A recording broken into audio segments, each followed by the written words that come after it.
என்ன சவாரி எடுக்கிறதுக்குள்ளே அவனும் வந்து உக்காந்துட்டு இருக்கான். தெருதுல மூடி இந்த வண்டி எடு. சரிப்பா தம்பி, இப்ப எங்க போனோம்? அதுவா என்ன சொல்றது? அண்ணா நகராண்டா வண்டி ஓடு சீக்கிரமா, இல்ல அவள் தான் பல்லாம் கழட்டுருவேன். என்ன ரொம்ப வாயாடுறான் இவன். ஆளு பார்க்கவே ஒரு தினசாகரான். அவனை சொல்லி நிறுத்துங்களேன்டா.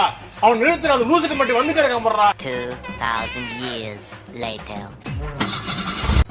ஏய் தம்பி, நீ சொன்ன மாதிரி டிராப் பண்ணிட்டேன். டிராப் பண்ணிட்டான், ஆனா என் கையில காசே இல்லையே. இனி நைட்டு வரை ஆளை வெளில கூட்டு போனோம். அவன் யார்கிட்டயோ போன் பேசிட்டு இருக்கான். வண்டியில தான் சாவி இருக்கு, எடுத்து ஓட்டுற வேண்டிதான். போன் பேசிட்டேன். ஐயோ அந்த பையனுங்க, என் வண்டி, ஐயோ என் வண்டி காணோம். ஐயோ அந்த கல்லடி பையன் திரும்பி போயிட்டான்.